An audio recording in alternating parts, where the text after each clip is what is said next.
હાલ સમગ્ર કચ્છ જિલ્લામાં ઉનાળાની ઋતુ તેની ચરમસીમા પર છે અને સૂર્યદેવ આકરા મિજાજમાં જોવા મળી રહ્યા છે। આ કાળઝાળ ગરમીની સીધી નકારાત્મક અસર મનુષ્યોની સાથોસાથ અબોલ પશુઓ પર પણ જોવા મળતી હોય છે। ઉનાળાની આ સિઝનમાં ગરમીના ઊંચા પારાને કારણે પશુઓમાં દૂધનું ઉત્પાદનમાં નોંધપાત્ર ઘટાડો નોંધાતો હોય છે, જેના લીધે પશુપાલકોને મોટું આર્થિક નુકસાન વેઠવાનો વારો આવે છે। આ પરિસ્થિતિને ધ્યાનમાં રાખીને કચ્છ જિલ્લાના પશુપાલન અધિકારી ડોક્ટર રાજેશ પટેલે પશુપાલકોને પશુઓની યોગ્ય માવજત કરવા અને દૂધનું ઉત્પાદન જાળવી રાખવા માટે અત્યંત ઉપયોગી અને વૈજ્ઞાનિક માર્ગદર્શન પૂરું પાડ્યું છે। પશુપાલન અધિકારી ડોક્ટર રાજેશ પટેલે આ અંગે વિસ્તૃત ચર્ચા કરતા જણાવ્યું હતું કે ઉનાળાની ગરમીના દિવસો દરમિયાન દૂધાળા પશુઓ કાં તો વસુકવાની એટલે કે દૂધ આપવાનું બંધ કરવાની તૈયારીમાં હોય છે અથવા તો વસુકેલા હોય છે, જેના કારણે કુદરતી રીતે જ દૂધ ઉત્પાદન ઘટતું હોય છે। પરંતુ વાતાવરણના તાપમાનમાં થતા અતિશય વધારાને લીધે પશુઓના શરીરમાં પણ ફેરફારો થાય છે અને દૂધની માત્રા વધુ ઘટી જાય છે। આ દૂધ ઉત્પાદનનો ઘટાડો અટકાવવા માટે પશુપાલકોએ પશુધનની દિનચર્યામાં થોડા ફેરફારો કરવા અનિવાર્ય છે। સૌથી મહત્વની બાબત એ છે કે પશુપાલકોએ પોતાના પશુઓને બપોરના સમય એટલે કે સવારે 10 વાગ્યાથી લઈને સાંજના 4 વાગ્યા સુધીના ગાળામાં ચારણ માટે બહાર જંગલમાં કે સીમમાં બિલકુલ ન મોકલવા જોઈએ। તેમણે વધુમાં ઉમેર્યું હતું કે બપોરના આકરા તડકા દરમિયાન પશુઓને કોઈ મોટા ઝાડની શીતળ છાયા નીચે અથવા તો વ્યવસ્થિત હવા ઉજાસવાળા શેડ નીચે બાંધી રાખવા જોઈએ। પશુઓનું આશ્રય સ્થાન એવું હોવું જોઈએ જ્યાં પૂરતી માત્રામાં ખુલ્લી હવા મળી રહે। ખાસ કરીને ભેંસ વર્ગના પશુઓને ગરમી ખૂબ જ વધારે લાગતી હોવાથી તેમને નજીકના તળાવમાં નવડાવવામાં અથવા તો ઠંડા પાણીથી દિવસમાં 1-2 વાર નવડાવવાનો આગ્રહ રાખવો જોઈએ। આ જ રીતે ગાય વર્ગના પશુઓને પણ ઠંડા પાણીથી નવડાવવાથી તેમના શરીરને આંતરિક અને બાહ્ય રાહત મળે છે, જેના પરિણામે ગરમીના કારણે દૂધ ઉત્પાદનમાં થતો ઘટાડો આપણે ખૂબ જ સહેલાઈથી અટકાવી શકીએ છીએ।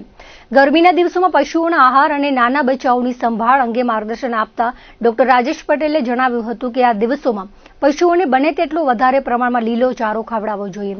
લીલો ચારો પશુના શરીરમાં પાણીનું સ્તર અને ભેજ જાળવી રાખવામાં મુખ્ય ભૂમિકા ભજવે છે, જેથી પશુઓમાં ડિહાઇડ્રેશન થતું નથી।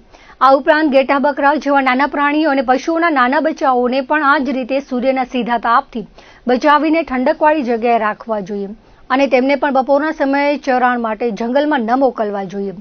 જો પશુપાલકો નાની પણ અત્યંત મહત્વની બાબતોનું ધ્યાન રાખશે તો આકરા ઉનાળામાં પણ પોતાના પશુધનની તંદુરસ્તી જાળવી શકશે અને આર્થિક નુકસાનથી બચી શકશે। હાલમાં ઉનાળાની સિઝન ચાલુ છે અને ઉનાળામાં પશુઓમાં ગરમીને કારણે દૂધ ઉત્પાદનમાં નોંધપાત્ર ઘટાડો થાય છે અને આ સમય દરમિયાન દૂધાળા પશુઓ વસુકવાની તૈયારીમાં હોય છે અથવા વસુકેલ હોય છે। આ કારણોસર પણ દૂધ ઉત્પાદન ઘટે છે। વિશેષમાં વાતાવરણને કારણે પશુઓમાં દૂધ ઉત્પાદન ન ઘટે તેના માટે આપના માધ્યમથી કચ્છ જિલ્લાના પશુપાલકોને હું જણાવવા માગું છું કે ગરમીના પીરિયડ્સમાં આપના પશુઓને ચારિયાણમાં ન મોકલવા।